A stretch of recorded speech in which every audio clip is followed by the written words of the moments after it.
பிரபல சினிமா இயக்குனர் கௌதம் வாசுதேவ் மேனனுக்கு எதிரான வருமான வரி வழக்கை ரத்து செய்து சென்னை உயர்நீதிமன்றம் உத்தரவிட்டுள்ளது.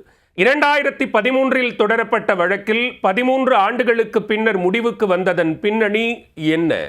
காக்க காக்க விண்ணை தாண்டி வருவாயா, வாரணம் 1000 என்பன உள்ளிட்ட திரைப்படங்களை இயக்கி பிரபலமானவர் இயக்குனர் கௌதம் வாசுதேவ் மேனன். அவர் டைரக்டராக பொறுப்பு வகித்த போட்டோன் கதா தயாரிப்பு நிறுவனம் கடந்த 2013-14 நிதியாண்டில் வருமான வரி கணக்கை தாக்கல் செய்யவில்லை என கூறி அந்த நிறுவனத்திற்கு எதிராகவும் நிறுவனத்தின் டைரக்டர் என்ற முறையில் கௌதமிற்கு எதிராகவும் வருமான வரித்துறை வழக்கு தொடர்ந்தது.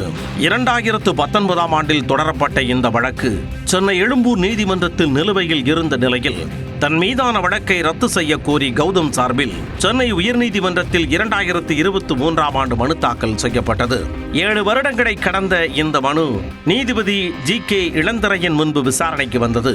அப்போது கௌதம் வாசுதேவ் மேனன் தரப்பில் ஆஜரான வழக்கறிஞர் 2011 ஆண்டே போட்டோன் கதாஸ் நிறுவனத்தின் இயக்குனர் பதவியில் இருந்து கௌதம் விலகிவிட்டதாகவும் அந்த தகவல் முறையாக கம்பெனிகள் பதிவாளருக்கு தெரிவிக்கப்பட்ட நிலையில் அதன் பின்னர் சர்ச்சையான வருமான வரி தாக்கல் விவகாரத்துடன் கௌதமிற்கு எந்தவித தொடர்பும் இல்லை எனவும் வாதிட்டார். இந்த வாதத்தை ஏற்றுக்கொண்ட நீதிபதி குறிப்பிட்ட நிதியாண்டிற்கு முன்பே நிறுவனத்தின் இயக்குனர் பதவியில் இருந்து கௌதம் வாசுதேவ் மேனன் விலகிவிட்ட நிலையில் இவ்வழக்கை ரத்து செய்து உத்தரவிடுவதாக கூறினார். அதே சமயம் சம்பந்தப்பட்ட நிறுவனத்தின் மற்றவர்களுக்கு எதிரான இந்த வழக்கை விரைந்து முடிக்கும்படி எழும்பூர் நீதிமன்றத்திற்கு நீதிபதி இளந்திரையன் உத்தரவிட்டுள்ளார்.